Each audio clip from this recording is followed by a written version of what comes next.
Today is Thursday, October 31st, 2019. We are broadcasting Roland Martin Unfiltered live from the Apollo Theater in Harlem, where the folks with Culture Shifts Lab will be holding their welcoming reception. We'll be broadcasting live this whole weekend and streaming this conference, which focuses on African Americans, venture capital, and technology. But on today's show, we'll talk about the House vote to move forward with the impeachment inquiry against Donald Trump. Republicans are not happy at all. Why do they keep lying and making things up by saying somehow the rules are different than they are? We'll break that down. Also, a North Carolina school votes not to have Black history classes.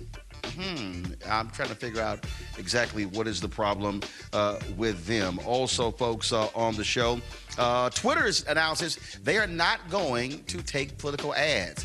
Will that put pressure on Facebook to do the same? Lots to talk about. Might as well let's get to it. It's time to bring the funk on Roland Martin Unfiltered. Let's go. He's got it. Whatever the biz, he's on it. Whatever it is, he's got the scoop, the fact, the find. And when it breaks, he's right on time and it's rolling. Best believe he's knowing. Putting it down from sports to news to politics. With entertainment just for kicks, he's rolling. It's on go, roll, y'all. It's Roland Martin, rolling with Roland now. He's funky, he's fresh, he's real, the best, you know he's Roland Martin now.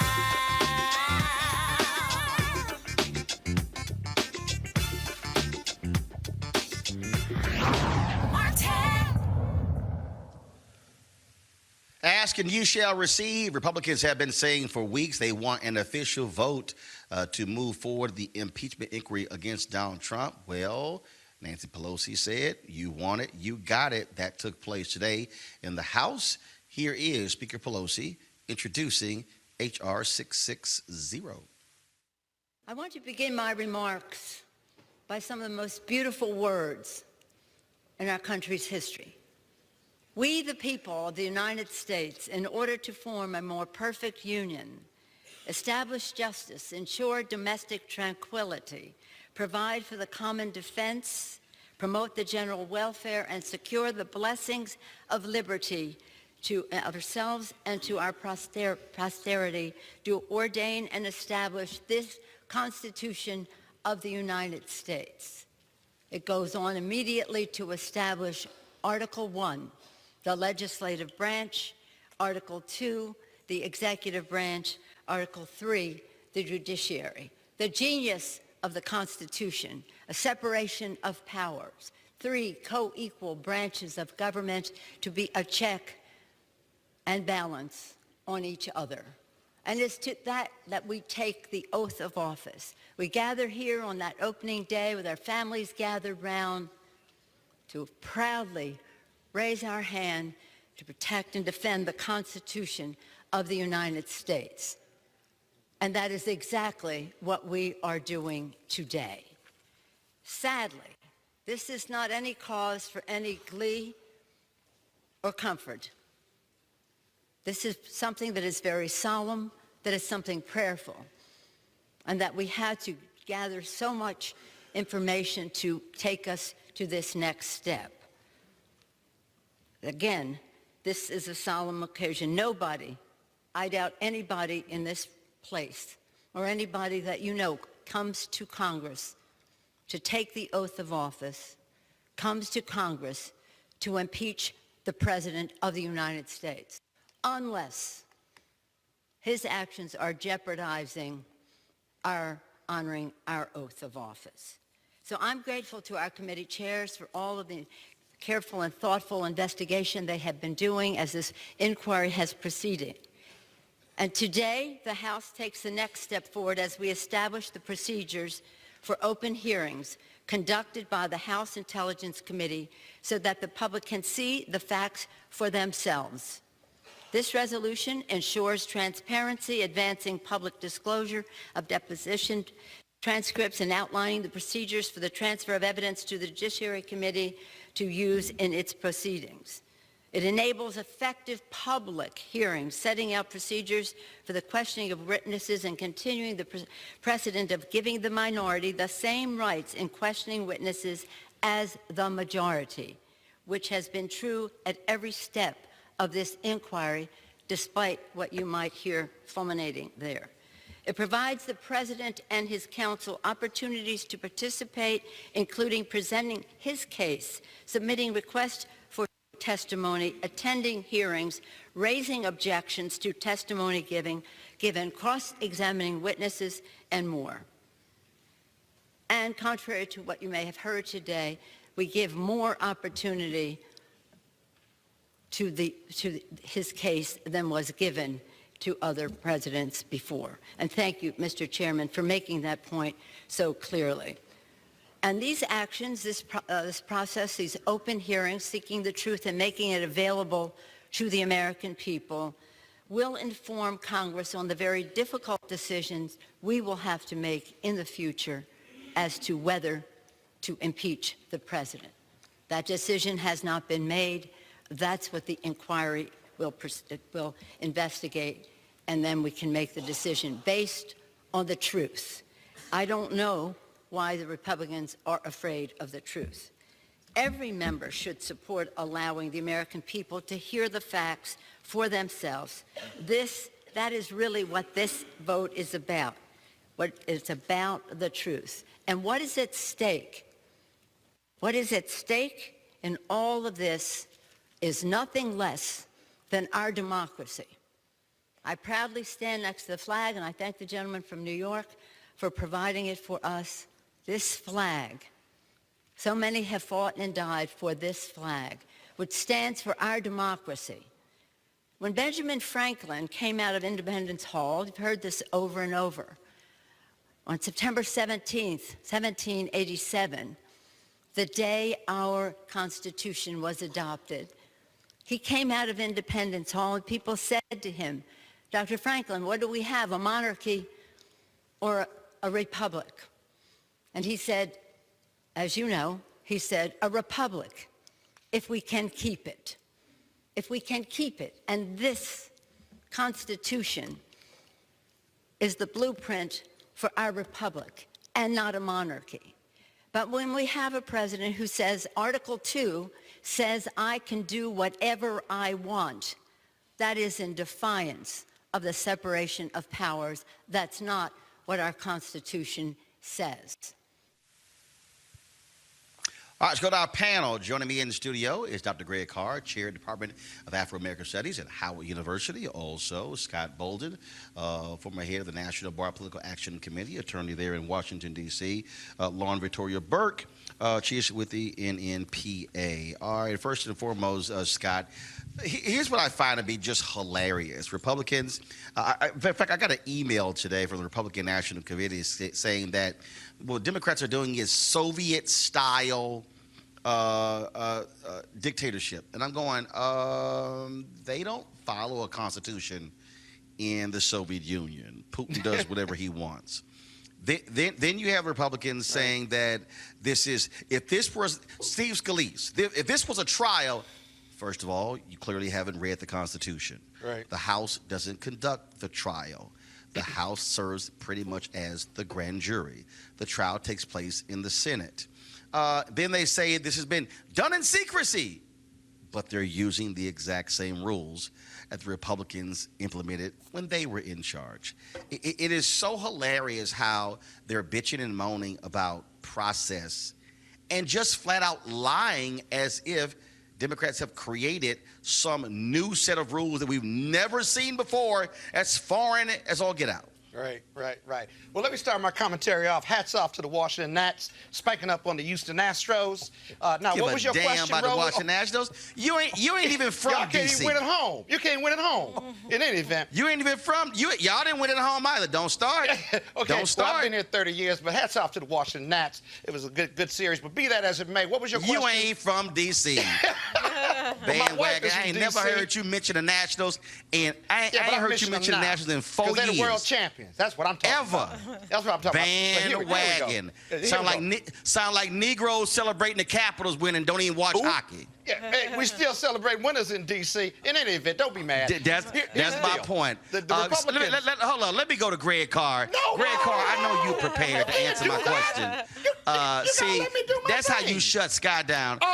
So Greg Carr, let me start with you. Greg, Republicans consistently lying. He can't do They're that. lying, Greg Carr. Scott, you wait. Scott, I'm reclaiming my time. Greg Carr. No, brother. Hey, look. And listen, I don't have a horse in that Houston Astros versus Washington Nationals. Yield your time back to me. I haven't Yield spent your time. I haven't spent a dime. You got to bring it all into the legal perspective, Scott. I know. You already know, brother, because when they got rid of Dusty Baker, I haven't been to the Nationals game since. So I really don't care. So that having been said, the Republicans are playing the only card they have. Right. I mean, they are the party of white nationalism. They are the party of hyper-capitalist interests. And they're the party of a permanent anti-democratic minority rule in the Electoral College. So the only play they have is no. And this is probably the only play they're going to have for the foreseeable future. That means that no matter the evidence, no matter the truth, no matter the Constitution, no matter any of that, in fact, it was Thomas Jefferson that said the check on the passions of every citizen in the United States is what he called, quote, the chains of the U.S. Constitution. But of course, that doesn't stop Ivanka Trump today from tweeting that another Jefferson quote talking about spies and enemies, which gets to the real point. This isn't about process. This isn't about substance. This is about propaganda and a permanent political war from an increasingly minority white party that is now looking at the fact that it can't win a popular election because their last candidate, Donald Trump, lost by 3 million votes in terms of the popular vote. That having been said, Nancy Pelosi seems to be playing, again, people are accusing her of being a political genius, and she may very well be. She could string this all the way out to the election. And you see how she talks in a way making them even crazier with the even tone and the Benjamin Franklin and the American flag and the Constitution. Meanwhile, people, hicks like Jim Jordan and this Mark Meadows and all this crew of cartoon characters just getting angrier and angrier and angrier. And Nancy Pelosi is playing for the cameras. Finally, the one man who had no job to do today. He's not standing at the world-famous Apollo. He's not doing anything. And that's Donald Trump, who had no public, no events on his public calendar today. Tweets that it's the biggest witch hunt in American history. This is all politics, brother. Constitution be damned. Yeah, Roland. Lauren Burke, what is so hilarious about... I'm sorry, reclaiming my time. Lauren Burke, what is so hilarious about this is that Republicans have presented this view, and then you got people on Fox News just going along with it and lying their asses off as well. As if Republicans have no role in this, they're not in the hearing, they're not asking questions. There are 47 Republicans sitting on the 3 committees involved in this. Right. To act as if they're being frozen out is a joke. Yeah, I mean, the strategy that they're pursuing now is to completely evade any conversation about the details of what's going on. So they're not even really talking about, they're not really making an argument about anything that has been alleged at all. They're just calling the entire thing bogus, the entire thing is a witch hunt, the entire thing is illegitimate and secretive. All of that, of course, makes no sense given what they performed during the Benghazi targeting of Hillary Clinton, which had, hearings and conversations and testimony and deposition and everything else that they're now complaining about. So they're trying to dodge any conversation, obviously, about the details, but they can't do that when we get to the hearing phase and you have one side of the aisle asking specific questions of specific actors. And obviously, the other thing that they're doing, too, that at some point has to come to a halt, and I think that this is when we really come to the sort of constitutional crisis phase of this, is that when they start saying executive privilege and they refuse to have people testify and they refuse to have people actually answer questions, at some point there has to be a confrontation, right? And then not even get to the point where the people are actually showing up. They're just saying, we're not showing up because this person is never going to speak to this committee. So that's when I think we get to a point in this of real confrontation, because if there is no testimony offered by certain actors who are likely in trouble one way or the other, the Republicans can kind of continue their obstruction argument of what they're doing. But at some point, it's going to come to a head. It's going to come to a vote. He's probably going to get impeached in the House. And obviously, in the Senate, it's a different story. Well, Roland, I also Scott, think that here's what's the most hilarious about all of this. There will be public hearings. Right. So the Republicans have presented this as if everything is in secret and you don't know, and secret witnesses and secret testimony. There are going to be public hearings, and they are going to have to try to explain away individuals who have been appointed by Donald Trump, who have worked for him, who have defended him. They're going to explain away them saying, yes, he asked for a foreign power to investigate a political rival. Right. Trump is going to keep saying, he tweeted, read the transcript. We haven't seen the verbatim transcript. We've seen a summary. And so they're going to have to, that's going to be a day of reckoning. And so at some point, you're lying about process isn't going to do anything, because you're going to have to face the music. Yeah, you're going to see the power of television with those witnesses. And you and I and others on this program have talked about the power of television and the reality of depth and substance and truth, and the whole process argument goes out the window. They're going to have to defend that. The other thing to watch is John Bolton and others have filed a lawsuit in federal district court to ask the court to determine whether they have to testify or not under subpoena. And I predict either this week or next week, the federal court is going to rule in favor of the House Democrats that Bolton and others have to show up as former employees, and they're going to have to testify as part of this impeachment process. Watch for that decision, because everyone involved in this impeachment process is watching for it, because that'll be a legal decision that future witnesses and people who have been subpoenaed won't be able to get out from under, because hopefully you'll have a judicial decision, even if you get expedited review at the D.C. Circuit level. But lastly, Roland, you know, the Republicans had a saying when they ran the House. They say elections have consequences. Well, they lost. The Democrats control the House now, so they control the rules, and the Democrats have given them what they wanted. They wanted public hearings. They wanted to be more people in these depositions. They wanted the release of the deposition transcripts, and the Democrats have agreed to all of that.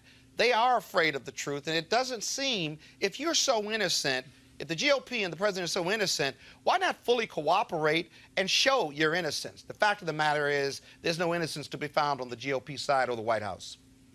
Also, they're trying to gin up their But base. Lauren, with this what's idea also that now everything's even more legitimate. laughable, what's not even more laughable, Lauren, is now you have Donald Trump threatening to withhold campaign cash from Senate Republicans who vote against him.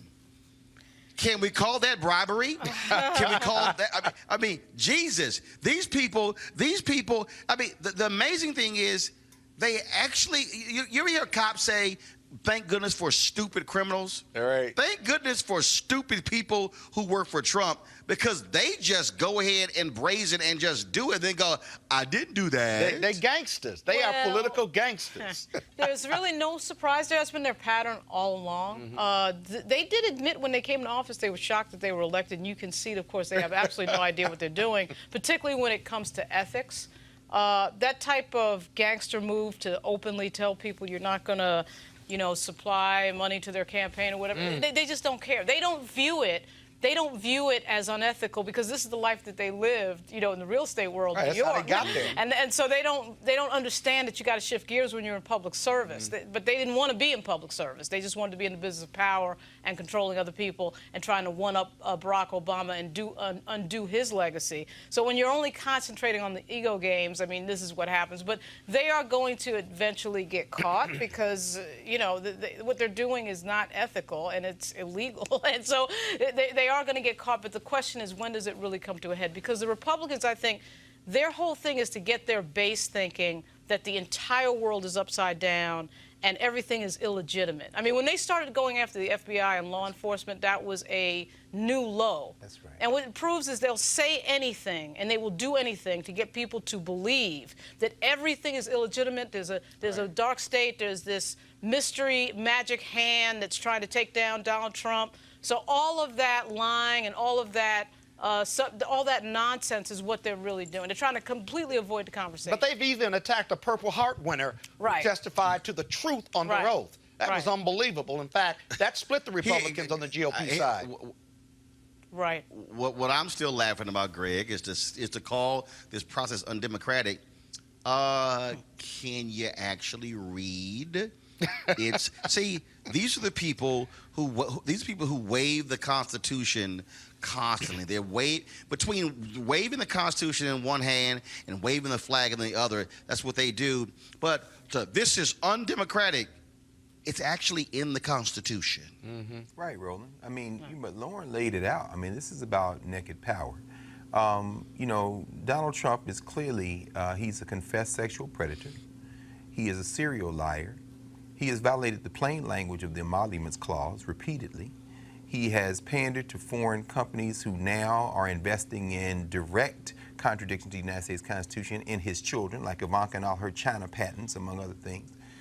This has long since... And countries, too. Oh, no question. It has long since not been about the rule of law. And you've talked about this a number of times, as have all of us, on Roland Martin Unfiltered. At the end of the day, Lauren laid it out. This is about naked power, and you're talking about a restructuring of American politics, and one party has decided not only to double down, but they've decided their only remaining strategy to remain in power is pure propaganda. Now, this doesn't mean that the Democrats don't engage in subterfuge. I mean, it's politics, but at the end of the day, this party has no other card to play. And so there is no bottom. Let's be very clear, finally. If Donald Trump were to be impeached and Mike Pence were to be inserted, let's be very clear. Mike Pence is a Christian jihadist. He's not a Christian, he's a jihadist. Mike Pence actually believes the ridiculous stuff that Donald Trump doesn't believe in anything. I don't even know if he believes that he has his own name. The question of his mental health is very real. But Mike Pence is a true threat to American democracy. But at this point, the Republican Party wants to get rid of Trump, sure, anybody rational, but they also want to retain power. And they don't want Donald Trump to say something on Fox News, to speak to that base you just heard Lauren talk about, and then turn around and withhold support, and one of these silly Congress people or senators gets primaried from, can you imagine there being a right to the right of some of the crazy stuff coming out of Lindsey Graham's mouth? And yet, somebody could primary Lindsey Graham from the right. No, at this point, they don't have any other reason, but propaganda is their only play left. Let me ask each of you this question. Something else happened on Capitol Hill today. Congresswoman Katie Hill of California, she is resigning, gave her last floor speech. Her and her supporters say she is being targeted by right-wing extremists who have been leaking naked photos of her. Of course, she has been accused of having a sexual relationship with a female campaign staffer who also worked on her campaign. She says, no, it didn't happen when the person worked for me on Capitol Hill, but happened during the campaign. There was this love triangle happening between her, this woman, and her husband, her estranged husband who's getting divorced. But here's the question. Should she have resigned? I don't think she should have resigned unless she'd violate, even if she had violated a rule. That comes down to you being punished, censured, admonished, whatever the punishment is. She, to me, has a right to privacy. All of that stuff that happens with this person before she becomes a member, to me, is nobody's business. But we live in a world business is out there, though. We live in a world of clicks and Twitter justice, of cancel culture. Yeah. And so the minute that the sort of Republican, and you can see that there was a right-wing sort of effort there to get the pictures out, and I know the husband thing and all that, but the point was, clearly it was a political thing. She's in a swing seat. That was a red seat before she got there, so there's a political, thing going on in the background against her. But she, to me, shouldn't have resigned unless there was something else that we don't know about that's against the law. Otherwise, none of that was anybody's business. Her husband had no business putting that stuff out. What people do in their private, what adults do over the age of 18 is nobody's business as long as there's consent. And so it's confusing to me as to why she resigned. Now, had she broken this rule with regard to having a relationship with a staffer, whether that staffer was a campaign aide or not a campaign aide, that's a violation of House rules. You get punished by that by the Ethics Committee. But of course, as usual, in the culture we live in now, right, there's no time for investigation. There's no time to look into anything. There's no time to give anybody a chance to tell their side of the story. And so she just resigned. Now, I will say this at the end. I'm amused by some of these feminists, because I think if this was a man, they'd be saying something completely different. But I don't think she should have resigned. Well, that's probably true, but Senator Al Franken resigned also without a judge or a jury or any investigation. He was cooperating with them. This whole body shaming, porn shaming thing is highly inappropriate. In fact, it's illegal. It's illegal Right. under federal law Right. to put pictures of anyone naked that you have a relationship with, to body shame them or to porn shame them. Look for the feds in that jurisdiction to start investigating the husband. It was interesting. The husband said, listen, I know my wife was bisexual. I can deal with her having a relationship with a woman, but not with a man. And she was having a relationship with a man and a woman. So it is kind of, well, it's a weird relationship, but it's their business. But most of the time, having represented a number of politicians and elected officials over the years, there's more to it. What's out there isn't the whole story. She didn't resign because of the pictures that were released by the right wing. She resigned on what's not out there. And as a result, she was not electable, and the ethics committee loses jurisdiction when she resigns, so there would probably be more. So that's really why she resigned. And yeah, I would agree. And with of course, all House seats are up for re-election every 2 years, and so she would be dealing with the primary, then the general election, and so all of those are factors. Go right ahead, Greg. No, you read my mind, brother. I was going to say, in addition to everything that's been said, which I think is spot on, you just said it. This is a political universe we're living in. It always has been, and probably always will be.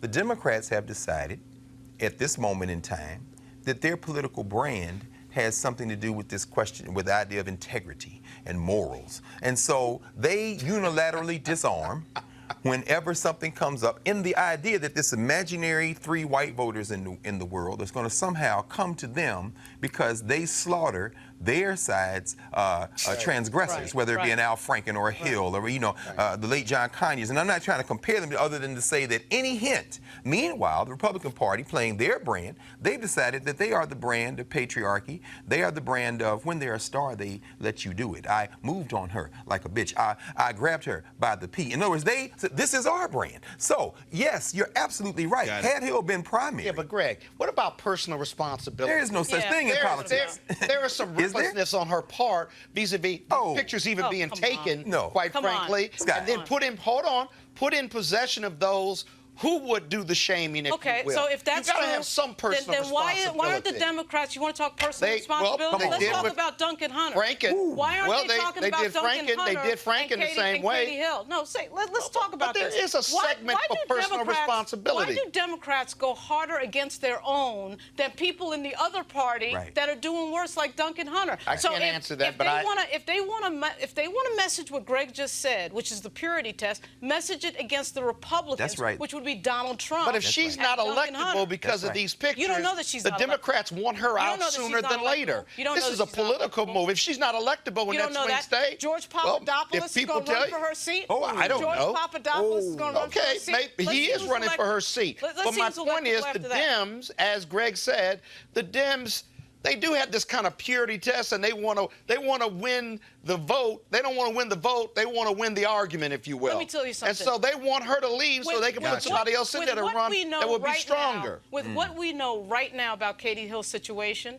I'm not judging Katie Hill. She did. That's what we're talking about. I'm not judging her, though. I'm just saying there's some recklessness on her part, and the Dems may want her out to put a stronger candidate there because she's damaged herself, or others have damaged her. She's done nothing. She's been damaged. Does Papadopoulos win? You don't know that. Does Papadopoulos win? There's some Republican segment. The election happened last week. You don't know that she can't win again. The Democrats are predicting. 1 second. Here's the deal. She did not have to resign. That's right. That's true. She did not. So 1 second. She did not have to resign. She made the decision. You did not have the level of public pressure put on her that you saw put on Senator Franken or Congressman John Conyers. That's true. So I would dare say, to Scott's point, with her resigning, must be some other stuff out there. I got to go to a break. We come back. We'll talk with Rashad Robinson. No, he agreed with me. Rashad Robinson of Color of Change. Excuse me. We'll talk with Rashad Robinson of Color of Change about Twitter announcing no political ads on their platform as it put pressure on Facebook. You're watching Roland Martin Unfiltered, broadcasting live from the Apollo Theater in Harlem, site of the Culture Shift Labs opening reception. Back in a moment. You want to check out Roland Martin Unfiltered? YouTube.com/Roland S. Martin. And subscribe to our YouTube channel. There's only one daily digital show out here that keeps it black and keep it real. It's Roland Martin Unfiltered. See that name right there? Roland Martin Unfiltered. Like, share, and subscribe to our YouTube channel. That's youtube.com/Roland S. Martin. And don't forget to turn on your notifications so when we go live, you'll know it. All right, family, it's almost time. The holiday season is my favorite time of the year. And whether you celebrate Thanksgiving, Ramadan, Christmas, Kwanzaa, or New Year's, this is when you think about spending time with the people you love most. This is also the time to count your blessings and support those less fortunate and look at how you can have an impact on their lives. Well, I have the perfect opportunity for you to be a holiday hero and have a major impact on other families. Now, here's the deal. Right now, hundreds of thousands of Americans are sitting in jail without being convicted of a crime. Why? Because they lack the financial resources to pay their bail. Now, think about it. If you are arrested for any minor offense, you'll be taken directly to jail. And if you don't have bail money, whether it's a few hundred or a few $1,000s, you will stay there until a court date is scheduled. That could be days, weeks, or even months. Now, America's bail system is broken and has created a two-tier system of justice, one for the rich and another for the poor. Folks, freedom should be free. And that's why the Ebony Foundation has partnered with the Bail Project and is sponsoring the Home by the Holiday campaign. Now, with your help, the goal is to bail out 1,000 people by New Year's Day. Now, a donation from you today can change someone's life tomorrow. And this is critical because people of color represent upwards of 90% of the jail population across the country. Now, when folks stay in jail, 90% of the people with misdemeanors end up pleading guilty because they want to get out of jail. However, when bail was paid, 50% of the cases were dismissed, and less than 2% received a jail sentence. Sometimes justice needs just us. To join the fight to be a holiday hero, you can donate $25, $50 or more to help the Ebony Foundation bring our brothers and sisters home by the holiday. To donate, go to homebytheholiday.com. That's homebytheholiday.com. Please support them now. Twitter CEO Jack Dorsey announced that Twitter would not be accepting any political ads. This was after Facebook was under withering criticism on Capitol Hill when Mark Zuckerberg said they were not going to essentially fact-check the political ads of politicians. A lot of folks have been praising Twitter for that. Will it put pressure on Facebook? Joining us right now is Rashad Robinson, of course, the leader of colorchange.org. Rashad, this is first of all, it's interesting because the two groups that were the most vocal against this action were Donald Trump's campaign and Russia. I wonder why. But clearly this is Jack Dorsey firing a broadside against Facebook by saying, let's see if y'all have the guts to do what I did. Yeah, I mean, it is really interesting. I think it's an important step forward. I actually was invited to dinner at Mark Zuckerberg's house on Monday to sort of deal with some of these issues that we've been pressing Facebook, back and forth with Sheryl Sandberg for the last year since Facebook was exposed to have been attacking Color of Change by the New York Times, exposed that. It's a couple of things. I think it's important that we think of this as a good step forward, but we recognize what this doesn't do. So there has been a lot of pressure on Twitter about dealing with white nationalists on their platform and dealing with white supremacists and sort of the hatred and violence that many folks bring up. We have had multiple meetings with Twitter. We have called on them. Twitter came out with a policy where they addressed gender and religion, but actually did not address race. And you could still sort of attack